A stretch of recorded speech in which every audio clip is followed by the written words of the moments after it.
Hello there, and welcome to Women's Business. My name is Dr. Mary Ann Shallcross Smith, known to most as Dr. Daycare, and this is my co-host, Amy Vogel. We'd like to welcome you to our mentoring program designed to educate our community on issues facing working women. We will be speaking to our guests in the areas art, sciences, health, education, law, medicine, politics, community service, military, and business. The goal of the show is to provide information that comes only from personal experience and to pass this information down to our daughters, nieces, neighbors, family, and friends. Much of the content will relate to the guest speaker's journey in their profession, what they have learned most about this process, and what they wished they had known before this journey began. Since women-owned businesses are the fastest growing sector of our economy, my guests will close with what lesson they would like to pass on to the viewing audience.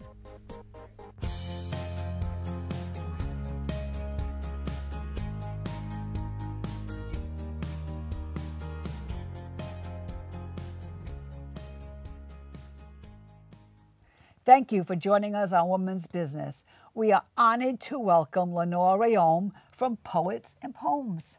How are you, Lenore? Very good. Good. This is the first time ever since 2004 I actually interviewed someone who does this in Pawtucket with That's a right. peg. I still call it Cox, but it is peg. It is, yes. So we're going to have fun here. We are going to have a lot of We're fun. going to ask you questions. This is going to be a really, really good show. But tell us a little bit about Poets and Poems. Okay, well, I started the show about 2.5 years ago, and Poets and Poems is a show that involves discussing all kinds of things about poetry, all the way from learning how to write your own poetry for people who are just beginning, and talking about historical poetry, which a lot of us, we think of Shakespeare or Emily Dickinson. So we actually go through some of the New England poets. We try to concentrate on New England poets. And we talk about their history and their philosophies and why they write. And then we also go out on the field and we do live shows that have live poetry readings in the state. And we work a lot with Lisa Starr, who used to be the Poet Laureate Emeritus up to 2012, yes. And this is amazing. Where did you get this idea? Well, I'll have to start from the beginning. First of all, I've been writing, I spoke French before I spoke English. Okay. I come from Woonsocket. I was born here, so I was Franco-American. And I used to talk like this when I was French, when I was young. Beautiful. I changed my voice so I could, speak a little more Ohio, as they say. But I've been writing poetry since I was 5 years old. Wow. And in collecting them through the years, I was really shy. I didn't really know what I'd do with them. I just kind of, kept them hidden. As I got into my teens, I started writing more about philosophy and ideas instead of just myself. And, I broke up with a little boyfriend or something. That's a great poem. A breakup is a great poem. They actually put them into, the poems go into songs, don't they? Back in the 50s, we did a lot of that. Right. So I started about 4 years ago. I went up to my attic and I was going through my stuff and I said, oh my gosh, my paper's turning yellow. I'm getting old. Now it's going to disintegrate, and so I said, I really need to learn how to digitize this and get these things at least collected so they don't get lost. So I started this little series. It's just a scrapbook, but it's just for myself, and I called it Chronologus. And chronologus means time record in Greek. Okay. So here's my first poems, number 1 to 200, and I just put them in order. I had to digitize them because they're on paper, so I read them into a phone, Siri. I sent them to myself as an email. And then I started collecting them to put them in a book. It's the easiest way to do that. Listening, that is like, you have just like, the light bulb went off on my head. Yes. You talk into Siri, and then Siri puts them in writing, and you have it like that. Because digitized. Some of us talk much better than we'd ever write. That's right. And you think of writing it, honestly, for all you writers out there, take this for its worth, but there are some people who want to write who just really can't do that. And you talked it right in. Right in. And that's right. Now, it took me a year and a half because I had 2,500. So it took me a year and a half. I was very dedicated. I did 10 or 15 poems a day, just little poems, and then I put them in this way. So it ended up that I'm up to number 13 now. This one here is one of the newer ones, 2,000 to 2,200. And I just took a picture of myself, different years and stuff. So it's a very easy way to make a book. But, when you're looking for something, I also made sure that I learned how to make, an index so that you can find stuff. Wow. I made an alphabetical index in the back so that when you remember the name of the poem, you're like, it starts with a B, and then you could look it up in the back because it starts with a B. So that's how I did it. When I did this, 1976. Isn't that shows how old I am? Oh my God, that's absolutely beautiful. So when I did this, we had a very good friend of ours, Father St. Godard, who used to be the pastor at Holy Family Church in Woonsocket. He has died. He died in January. Yeah. But about 4 years ago when I started this, he used to come to our house and have Sunday dinner now and then. And he said, you know, I wish I could do this for my stuff, but none of it is on computer. And he had written for the Woonsocket Call. Oh, good call. For 13 years in a weekly 500-word article about all kinds of things, the history of the church and some philosophies. And he is an ecumenical priest, so all different kinds of religion. His material is fascinating. And he said, I wish I could put this into a book. And I said, let's do it. So what we ended up doing is spending the next year making essays from the pulpit. And that's a hardcover version. It's a soft cover. There are 4 of these. This is number 2. I have 3. Number 3. And he had these articles. They're just about 500 pages, you know, and that's all they are. But they're about all kinds of different things about, here comes the church comes to Burrillville, you know, a bicentennial in France. I mean, he'll write about anything, you know. What was so neat about it is he had 750 articles. We could not get them all. We had to get them off the microfiche in Woonsocket at the Woonsocket Harris Library. What a project. And we did the same thing. We had to read them in. So you and Father read them in? Yes. And then how did you get to the book level? The book level, once we have it digitized, we can make a book. And one thing about Father, he would just talk about anything he wanted to every week. He had no agenda. So people who are in here locally, let's say one of the priests from one of the churches said, well, which one am I in? So sure enough, we had another problem. We had to cite. We had to make the cite in the back. So we did that by hand. So we had my mother and myself sit there with a bunch of papers that say A, B, C, D, E, F, G on it. And every single name and every single article, we'd say, oh, that's a C, that's an F, that's a G. And we managed to make 3,500 cites of all this local Rhode Island material. And every parish, every church, every sexton, everyone who's ever been involved in his articles is in the back in the site. Oh my God! And we were lucky enough to get it done before he died. He had a book signing. He was happy, very, very happy that this I've just only got known you out. for 5 minutes, but I love your energy. I love your tenacity, and I love your persistence. Thank you. My gosh.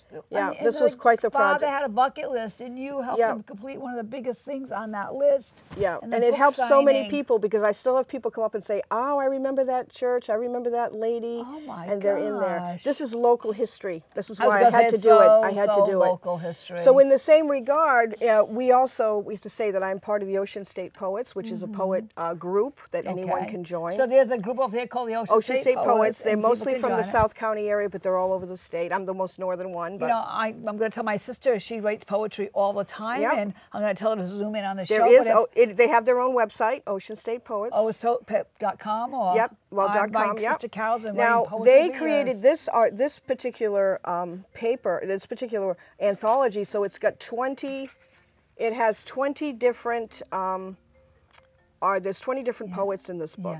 And we were asked to find pictures of our family or anyone that had to do with working in the mill. So this book is all about the mills in Rhode Island. Wow. And all the writing was themed around those mills. Oh my God. That one particular one is written by about my grandmother who worked in a mill. Oh, Lenore, look at that. Royal Robes in Woonsocket, and there's a picture of her right there. And did she inspire you to write? I think so, in a way. I think, well, the worst thing I wanted my whole life was I wanted a diary at 9 years old. So I'm begging, can I have a diary at 9 years old? And they're like, well, you're gonna throw it away. You shoot your eye out.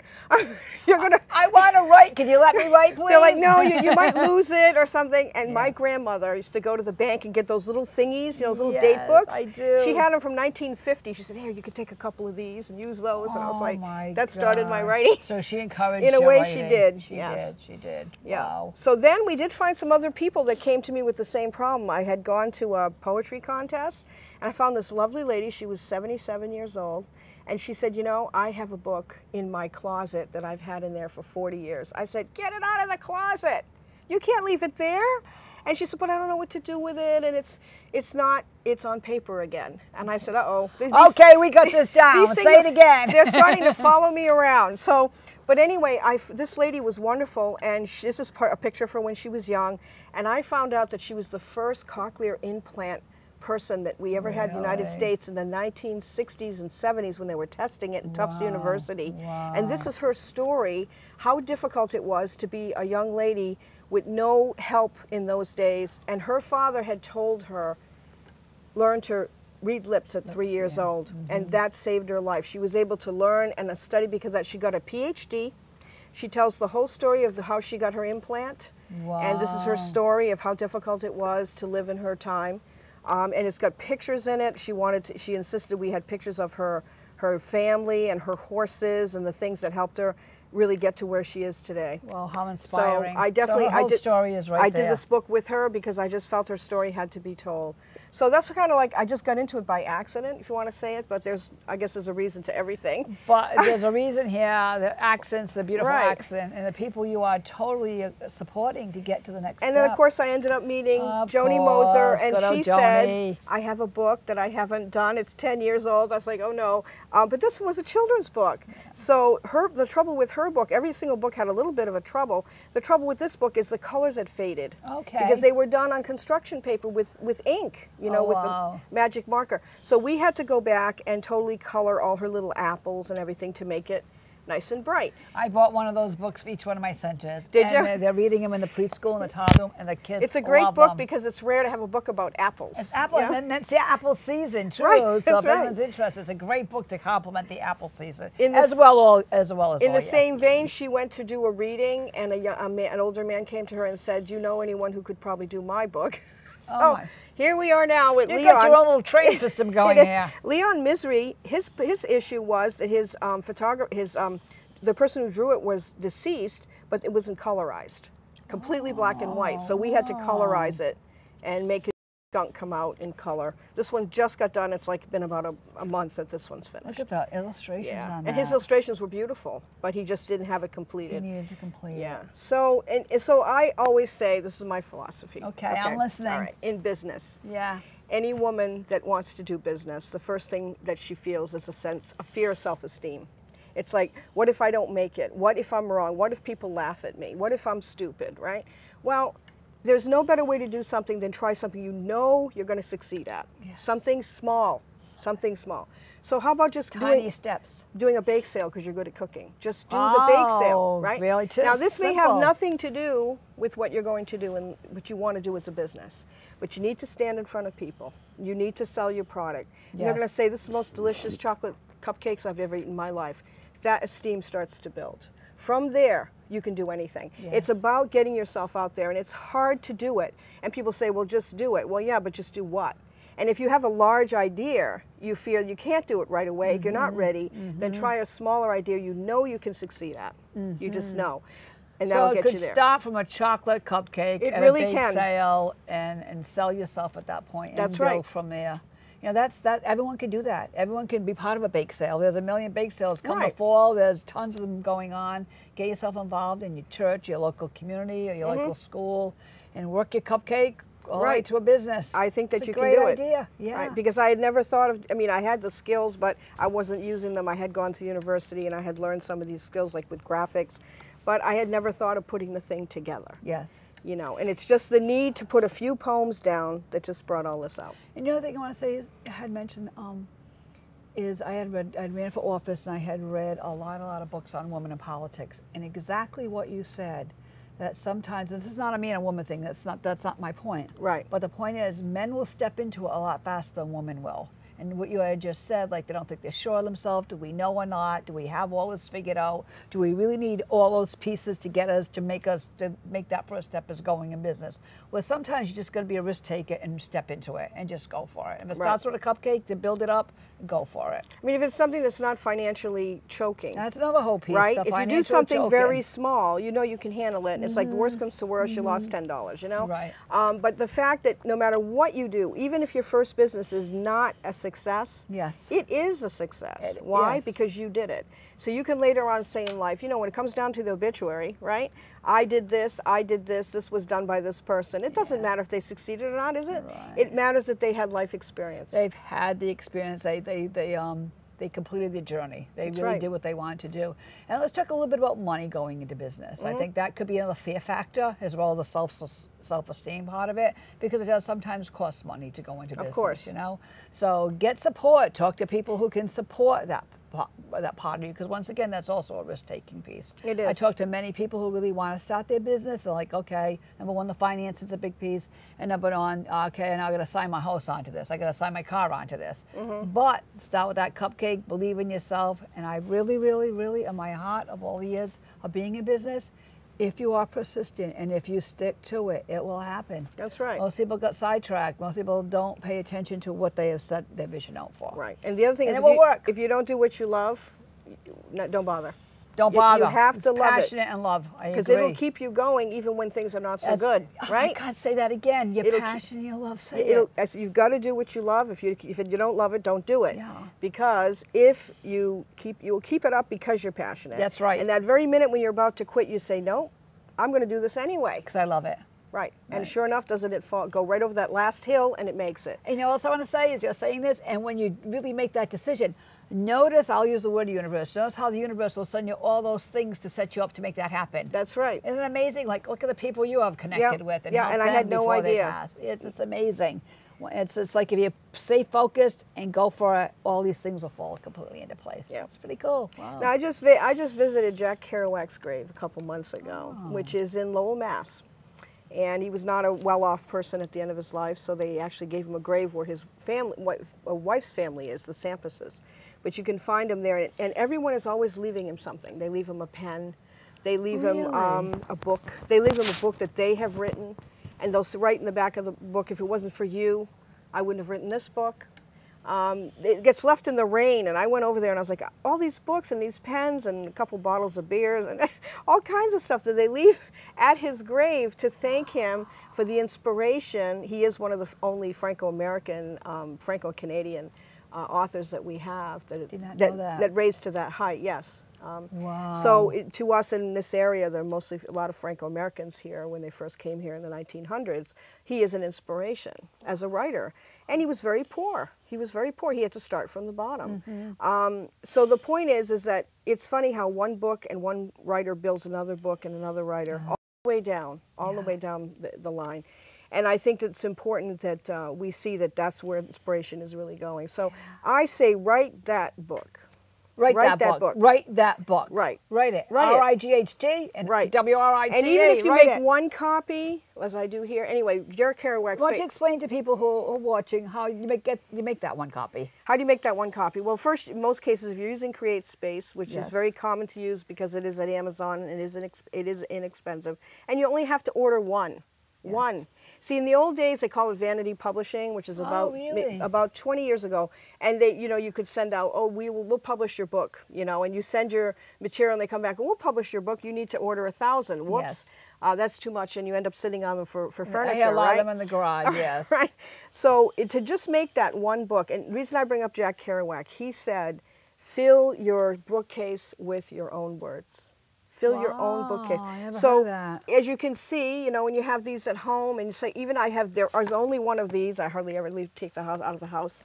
When they're sitting there, you're like, yeah, I did a lot. I did pretty good. It's a lot. That is a lot. You didn't sell one, but so what? I wasn't trying to sell these because these are my own works. I have all of them, good and bad, in there. But when I do make one, I do make some poetry books that I take a theme out of this now. So let's say the theme is, this one's called Ingress. And this is all about the beginning, ingress, the beginning. That's what ingress means, is to enter. And I put my own picture on there that I painted in a painting class. I took some of my mother's fauna in her pictures at her house, and I put the fauna on the sides. Oh, wow. Just leaves and trees and things like that. So it's a matter of thinking about, what do you want to look like as a book? Yes. What do you want to bring into it as a book? And you have your book here. And, I wanted to tell me about that. I want to hear about it. My whole life is early childhood. Okay. So it all surrounds our early childhood and school-age children. but my expertise is birth to 5, 6 years old. So anyhow, I realized every single year we have an absolutely amazing graduation for the children. And sometimes we start teaching the children the wording, and like, TASA, what's a TASA, what's a diploma? So I had this book in my mind for many, many years, and it was all there. I'm like, gosh, I wish I could get this information so they could really start teaching the children it, and the children know it. So lucky me, my marketing director was an illustrator. We sat down, she took a child, how to write a children's book. I put the words like that. I did that overnight because I just had it in my head. It just, like you said, you just got to do it. You got to do it. But the inspiration, I'm a very timeline person. If you give me a timeline and say we're going to do this, we need it for the kids' graduation, I'm on board. I would never miss a timeline. And Rebecca, marketing director, illustrated it. So it's an absolutely amazing book, all about, and I know it's a May, June book, but it's really not, because you start teaching the children all about graduation a full year. And this also, this book, I'd love to say, takes them through all their future graduations, because we have a spot in the front of the book that they can write down their first graduation all the way to whatever graduations they want to go on to. College, hopefully technology school, certainly military. I look at them as all as graduations. So this is a book. It's almost like a keepsake, like that diary that you did. That's cute. I have one question, because I'm so inspired by you. How many hours a week do you put into this, and how do you get yourself motivated to write again? Well, I've decided that after reading quite a few books, I've just figured out if you don't do one a day, then you're not going to stick with it. It's just like exercise. Use it or lose it. 1 hour a day? Or? No, just one poem a day. One poem a day. Got it. And poems can be very short. Yes, too, I get it. But you're just going to have to think, if something hasn't already come up, you can just take someone else's poetry, open it up and read it, and see where it takes your mind. Perfect. You know, even Shakespeare, you can read and say, you know, this guy was full of poof, you know, or you can, whatever you're going to come up with, and you can start writing a poem, you know. So I think if you write a little every day, just that, and it's also meditative in writing, because you're going into what my name of my business is called Hallowed Abyss. It means the holy hole inside you. And when we look at the world, we spend a lot of time out here, but we don't spend a lot of time in here. Yeah, right. And to get in here, you have to be quiet, try to take a solace someplace. Just even 5 or 10 minutes alone in a quiet, or maybe first thing in the morning before you get out of bed, look up at the ceiling, what I call the magic ceiling, and you're awake now, you're alert, and you say, what am I going to think about right now, and why? And you might start hearing birds outside, or you might start hearing a dog barking, and something starts to come up, your mind starts to wake. At that point, you start writing. I think that's a good point. Do you have a little journal by your bed? I do, or I use the computer. You do? Yeah, okay. Sometimes I use Siri, press the button and just write, just say it out loud. I got to get to that Siri level. My sister's trying to get me there too. Yeah, it's very easy, really. Really? Yeah, That's just what she says too. press the button and say something, even if it's gibberish, because at least now it's on paper, and now you can say, "Oh, that's incorrect verbs. I got to do this," and all of a sudden you're creating it. Correct, right? That's right. Great. That's right. Correct, you don't have to be, you know, an orating master here. You just say something of an idea. You know, I think I'd like to write about, you know, a bookstore and walking into a bookstore and seeing books. That's all you have to write. And then later on, you might write a whole poem about what it's like to enjoy books. You don't know. But I think that's the best way. Well, yeah, it certainly works for you. Absolutely, yeah. As far as doing this in hours, I think I've lost track. But I get excited, and I really work towards, you know, the goal I make for the customer. I try to say, and a lot of these books I've done gratuit. You know, I've not charged very much for it at all. I want the work out there. It's important to me, especially like with Father. We really gave our time, and you know, it was more important that he got his work out there so that many, many people can enjoy it. So. What about if anyone needs some help or gets a direction once they're watching the show? Like, I really want to do this. Is there like you said about the Poets website? Is someone they can contact? Yeah, I have a site called Poets and Poems. Poets and Poems. So it's www.poetsandpoemsrhodeisland.com. Right. Got it. And I also have Poets and Poems Rhode Island at Yahoo that you can contact. And I help people that ask me just simple questions. I don't necessarily have to do their work, but they can ask me, well, how do I do this or that? And that's one way. If you're a poet, I can also have you on our show. And we do have some really interesting people that come on and say, I've only been doing this for a couple of years, but it's very inspiring. I have this one man, his name is Larry Cripps, and he is one of the Ocean State poets. He's worked with the Poet Laureate.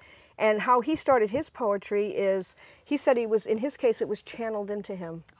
that he had a terrible experience with, he needed to change his family lifestyle. He had, you know, he had a divorce and all that. And all of a sudden it all started to come to him that he hadn't been spending enough time in here. In here, yes. In here. Yeah, I get that. So this entire journey, which he has a bird follow through his journey, as a thunderbird, he's really telling the story of how the soul evolves. Wow. This is just his particular type of poetry, his particular style. It's called Soul Speak. And Coleman Barks, who's one of the most famous poets in the world, he translates Rheaume.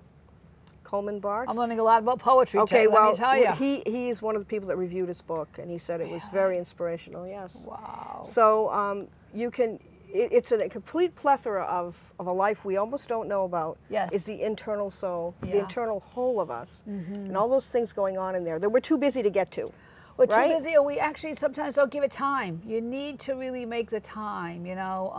And certainly, I, as a human being running businesses, until I became a grandmother, which has been 18 years, but still even maybe halfway through the grandparenthood, is really probably your late 50s when I realized, like, okay, you got to take time with me. So I'm with you. Before I get out of the bed, I get the meditation going. All weekend, I'll probably meditate 4 or 5 times a day, and it's interesting what that can. You go outside and you see the world in a very different perspective. Right. And it's hard, I'm sure, I'm not saying it's hard, but for young parents and families to do that. But if you could just take 5 minutes, just that 5 minutes. Right. And if you go in the bathroom and tell the kid you're brushing your teeth or on the toilet, just take that 5 minutes to meditate. Right. They're going to say, boy, Grammy's in there a long time. Yeah, but it does make a difference on your day. It does. It absolutely really does. It does. It opens you up to all of these ideas to inspire you to write too. It does. Yeah. Because the point is, you're here for you. Yes, it's your journey. And then because of that, because you're here for you, imagine what you can give to everybody else. Yeah. So if you feed you first, you can feed everyone else. Everyone else, absolutely. The energy that comes from you will give it to so many other people too. Yeah, this is pretty cool. This is really neat. Wow, wow. We've got 2 minutes. Anything you want to add? Thank you for sharing all this wonderful poetry. Well, let's see. You're kind of catching me on one here, but let's see what I can do here. Oh yes, another thing too is I'm working now with the Neighborhood Guild's Creative Writers Group. This is in South County. They have done 3 anthologies. This is a group that can be joined by anyone. They have marvelous writers. They're fiction, nonfiction, poetry, all kinds of different writing. I will be doing their 4th anthology, but this is their 3rd one from last year. Absolutely powerful pieces. They're not long. They have read them publicly before they're put in the book, and they are from every walk of life. They're absolutely wonderful. This is Rhode Island. This is Rhode Island. It's all right over. in Rhode Island. And my gosh, yes, and you certainly opened up. You're going to get one of those writers coming to your next show. So. Oh, fantastic! Yes. Thank you, Rebecca. And also, the Association of Rhode Island Authors, which also can be joined by anyone, has 300 authors in it, all in Rhode Island. We are for our small state, we have the most writers in any state in a group like this. Creative Rhode Island. Creative Rhode Island, including Ann Hood, John Land, they're in this group. And this is an association of Rhode Island authors. You can find it online. This is their 1st anthology last year called Shoreline. Okay. And it's all about the shore. And this year it's called Under the 13th Star, and I'm the one who chaired the anthology for this year. So we're having another one come out as well. Wow. So. I can't thank you enough. This has been so inspiring. Talking light bulbs went on into my mind all through this. I didn't realize Rhode Island had all this, and you opened up a lot of the people who are viewing this show today about poetry in Rhode Island, and just let it wave on out.